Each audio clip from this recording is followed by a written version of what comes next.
So a little bit more on the deal. So what did we get out of this deal, and what did Castro get out of this deal? Well, first of all, Obama has released the last 3 of the Cuban 5 spies. Not a lot of people know that these spies were not just spies, they also participated in conspiracy to murder, and as a direct result of their activities, U.S. citizens were murdered, shot down by Castro's regime. Brothers to the Rescue was an organization based in Miami of Cubans. What they would do is help Cubans who are trying to escape from Cuba on the rafts to get to Florida, or at least to be safe so that they wouldn't die, and they were dropping leaflets over Cuba to try to help them out and get a little information. I don't know how much you guys know about Castro, but his dictatorship is very brutal. There's no access to outside information. There's no internet for the people, nothing like that. People just read the party newspaper, the Granma. And so, one of the big objectives of people who want to liberate Cuba is to get information into there. Because without information, people don't know what's going on in the outside world, just what the regime tells them. So because of these Cuban 5 spies, some very good Americans were murdered as a direct result of their activity. So now Obama's let them go. In exchange for what? What did we get out of this? Castro released Alan Gross. Alan Gross was an American who was in Cuba trying to bring internet to the Cuban people.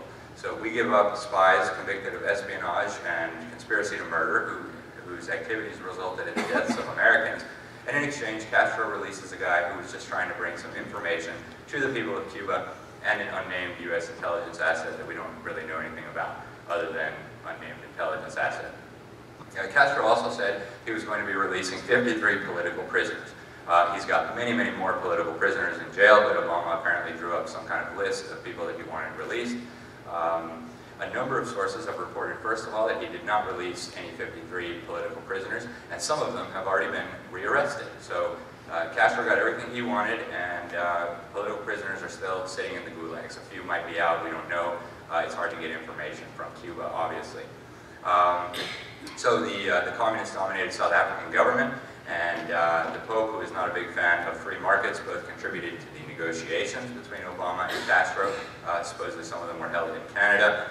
And in the announcement that Obama made about these reset to the relations, he actually promoted Castro's lies, and they're very easy to debunk. He said, just one quote from Obama's press release on whitehouse.gov, "We know from hard-learned experience that it's better to encourage and support reform than to impose policies that will render a country a failed state." Is there anybody in this audience who believes that our embargo rendered Cuba a failed state? Yeah, okay, good, because it did not. Communist tyranny rendered Cuba a failed state. And it is a failed state in every sense of the word. Cubans are extremely poor, extremely oppressed. They have no freedom of speech. The average income is about $10 a month. It's hard enough to live on $10 an hour here in the United States. Try living on $10 a month, and that's life for an average Cuban. Now, if you're part of the regime, it's totally different, right? Interesting story. A good friend of mine whose uncle sells yachts, and he had a picture of his uncle with Mr. Fidel Castro, and I guess this was taken 10, 20, 30 years ago, I don't know. And it turns out that my friend's uncle had sold Fidel Castro this wonderful yacht. So yachts for the Castros and poverty for everybody else. And that's very typical of communist regimes, but really Castro destroyed Cuba. The American embargo had nothing to do with it. The United States is the only country that has an embargo on Cuba, or that had after Obama, and they could buy American products from any other country. So the notion that the United States hurt Cuba's economy is absolutely ridiculous. Communism is what destroyed Cuba's economy. And I was thinking about bringing some pictures in just to give you guys a visual.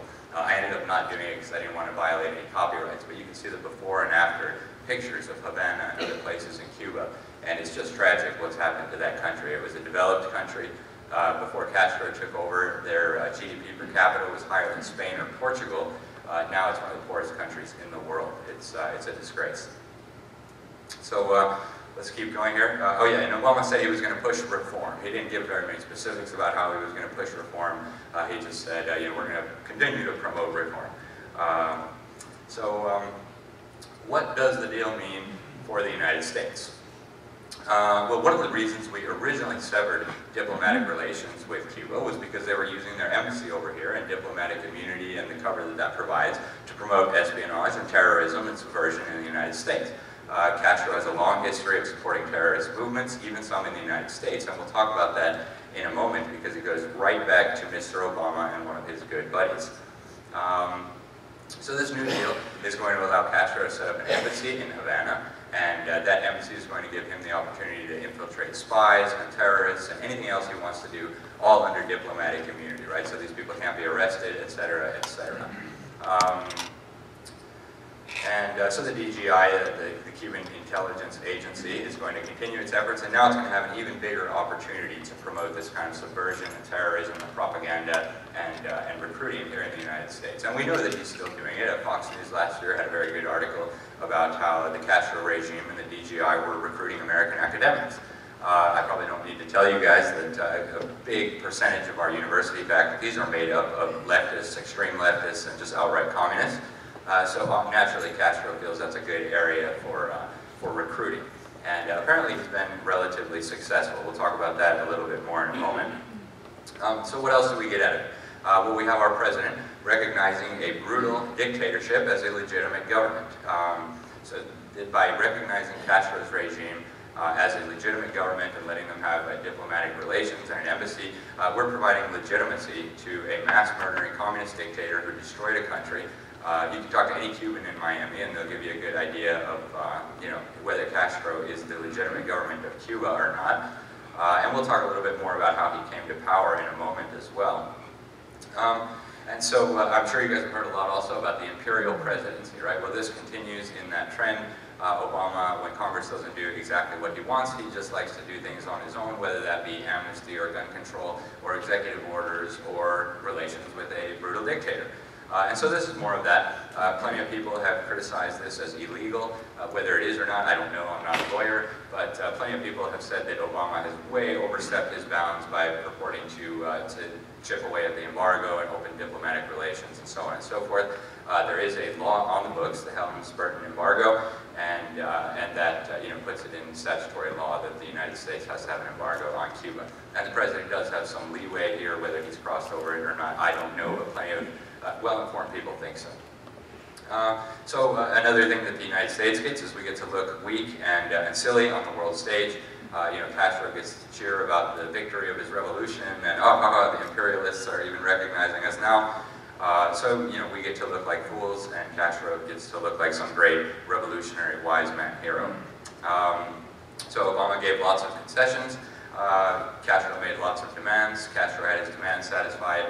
We end up looking like fools. And don't think that other dictators are not going to take note of this and say, oh, so that's how you get recognition from the United States. You support terrorist groups in their country and make fun of them and do whatever you feel like to your people, and then Obama will come and give away the store. So there's going to be no compensation for the victims of the expropriation. When Castro took over, he seized businesses, land, farms, homes, everything. There's no chance that that's going to be paid back. It wasn't even on the agenda. And if the embargo eventually goes, and this has happened all over the world for many, many decades, many generations, we might even end up financing some of this stuff through credits and taxpayer money. So we'll loan him money so we can send him our goods and services, and then just like he does to everybody else, he'll jip us and rip us off, and taxpayers here in the United States who already owe trillions and trillions of dollars will get stuck holding the bill. And then Cuba as the new China, right? If this actually opens up and Cuba becomes this place where American companies can come and invest, I'm sure a lot of you guys are familiar with what goes on in China, right? The communist dictatorship there. They basically have 1.3 billion population to use as slave labor. So we might see Cuba as kind of a little mini China. U.S. corporations can go set up manufacturing facilities down there, enrich Castro while outsourcing U.S. jobs and further undermining our economy. So lots of good things for the deal for the United States, as you guys can see. So what does Castro get out of all of this? First of all, absolutely no changes to his communist tyranny, to his failed economy, to the brutal repression of dissenters, to the gulags for his critics. And Castro made this quite clear, actually. He, if Obama had any shame, he should have been quite ashamed of himself. Castro went out and said, communism is going to last another 500 years. We're not going to make any changes. Socialism is going to continue to rule this island. And dictators all over the world thought that was swell. So they'll also get a nice bailout from the United States, right? The communism doesn't work. It doesn't produce wealth. It destroys wealth. And we can see that if we look at any communist-run country in the world. And so, Cuba has basically been mooching off the rest of the world throughout its entire history since it became this communist dictatorship. So first they mooched off the Soviets, right, who in many ways were mooching off the United States taxpayer. So then the Soviet Union came down, and then they needed to find a new source to mooch off of, right? It's like a leech or a parasite. It can't survive on its own, it needs a host. So Venezuela was perfect. Castro helped orchestrate the takeover of Venezuela. I don't know how much you guys know about what's going on there now. Brutal socialist strongman murdering protesters in the street. It's basically Cuba 2.0 here. And for a long time, Hugo Chavez and his successor Nicolas Maduro were subsidizing Cuba with free or reduced price oil, and this is still going on. But Venezuela, as if you guys follow the economic news, is having quite a few economic problems. They don't have even the basics, they don't have food, they don't have toilet paper, it's just embarrassing. So the military is taking over stores, they're blaming it on right-wing evil capitalists and imperialists, but really, it's the same thing socialism produces everywhere. And so now they're losing their sugar daddy in Venezuela. The price of oil has plummeted, the regime down there is in plenty of trouble on itself. So then in steps Obama to save this miserable system with American wealth instead. And so, Obama portrayed this as benefiting the Cuban people. It's absolutely ridiculous. It's not going to benefit the Cuban people. Trade would not benefit the Cuban people. The entire economy is controlled by the dictatorship, even tourism. So, people think, we'll do tourism and then the Cuban people will benefit from American dollars. That's not the case. The military dictatorship there controls the tourism, controls everything. So any money spent from the United States in Cuba is going to enrich Mr. Castro, who maybe can go buy some more yachts or some more tools for oppression, or he can better export his communist revolution in Latin America and around the world. So, people have no money to talk about more exports to Cuba. What are we going to export to Cuba? What are we going to export to people who make $10 a month? What are they going to buy? Certainly not anything that's worth our time or our effort. This is going to benefit the Cuban regime, though, in a very big way. So we have a new legitimacy and respectability for Castro as a legitimate government, right? Even the United States recognizes us. Of course, we're a legitimate government. So Obama has also increased the allowable remittances that are going to be able to go from the United States to Cuba. And of course, Castro taxes those remittances, right? So Obama is going to quadruple the limit on how much American money can go to Cuba. Castro is going to take a nice portion of that off the top. So lots more money to prop up his regime, to prop up his terrorism, to prop up his tyranny. And then here's something that's, it just breaks my heart. Cubans may end up becoming totally trapped on the island. Right now, they still have the opportunity to escape if they're good. It's hard. Castro has murdered many people trying to escape, women and children. He shot down their boats and killed them. But at least they know, if we need to, we can get on a raft, we can go to Florida. Now there's talk of that changing. Well, that's one of Castro's many demands. He doesn't want any more of his victims, any more of his slaves fleeing to the United States. And so Obama and him are supposedly working on immigration policy. Right now, the way it stands, Cubans who make it to the United States can claim asylum and can stay here, assuming they're not spies for Castro and so on. And if Obama and Castro get their way, that might change. And actually, Obama has already been sending extra Coast Guard ships down to South Florida to pick up these refugees and send them back home. I should also mention, there's been a lot of talk lately about Cuba reforming its economy, and he's freed up 2% of the economy to the private sector. And that's nonsense. We've seen this before. Lenin actually did the same thing. Communism didn't work in the Soviet Union, just like it doesn't work anywhere. And so Lenin said, okay, well, let's have this new economic policy. This lasted from 1921 to 1928, and they pretended to be opening up and allowing foreign investment. What they really wanted was Western capital, Western technology, Western tax credits, Western information. So they did this sham, and they pretended like they were opening up to business and so on. And then in 1928, they cut it all off. They nationalized everything, executed anybody who wouldn't cooperate. And that's what communists do. They lie, they cheat, they steal, they can't be trusted. Castro is not opening up anything of his economy. If he does open up even slightly, it's only to maintain his own survival. Certainly not because he realizes the error of his ways. So that's what the deal means for Cuba. Let's talk about Castro in Latin America. I mentioned earlier, people have the impression of Castro as this kind of isolated tin horn dictator that everybody laughs at. And in the United States, maybe that's how he's viewed. but around the world, it's actually very different. I don't know how many of you guys know when Nelson Mandela got out of prison, who was the first person he visited? It was Mr. Fidel Castro. He's a very popular man with other governments around the world, and we'll talk about that a little bit. He's especially popular in Latin America, and there's a good reason for that. He's been exporting revolution. He's been deeply involved in spreading socialism and communism across the continent, and I think very few people are aware that the great majority of Latin America today is under the control of a group that was founded by Fidel Castro and some of his communist buddies. We'll talk about that. It's the Foro de Sao Paulo, is how you say it in Portuguese. In English, it means the Sao Paulo Forum. I would argue that it's one of the most important groups in Latin America today. It's also one of the most unknown groups. Virtually nobody knows who this group is. Even in Latin America, a lot of people don't know what it is. It was founded by Fidel Castro, the predecessor for Raúl Castro, his brother. It was founded by Luiz Inácio Lula da Silva, the Brazilian president from the Workers' Party. His party is still in power. He no longer is.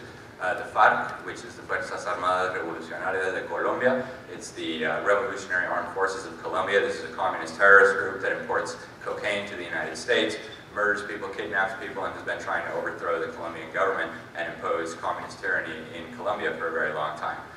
Very close to Castro, very close to Hugo Chavez before he died. So, you know, they're not just some isolated wacko terrorist group in the jungles of Colombia. They're a very well-connected group, and a lot of this cocaine money that they're bringing in has been used to finance the rigging of elections, the rise to power of socialists across Latin America, and you know, they always have a hideout in Havana. Who else was involved? The Sandinistas from Nicaragua, they're still in power today. So these were really the primary forces behind the founding of the Sao Paulo Forum, which again is a very important group, and we'll talk about why. This group is also backed by Vladimir Putin in Moscow and of course Beijing. So one of the goals in its official records in 1997, all these parties came together and they agreed that they're going to regain in Latin America what was lost in Eastern Europe. What was lost in Eastern Europe, of course, was communist tyranny, at least temporarily, and we'll talk about that in a moment. But they have designs toward making, you know, this united Soviet Socialist Republics of Latin America, and that's what they're doing, and they're actually far closer to success than most people realize. You might have read about the pink tide. It's not a pink tide, it's a red tsunami. They're taking over basically all of Latin America, and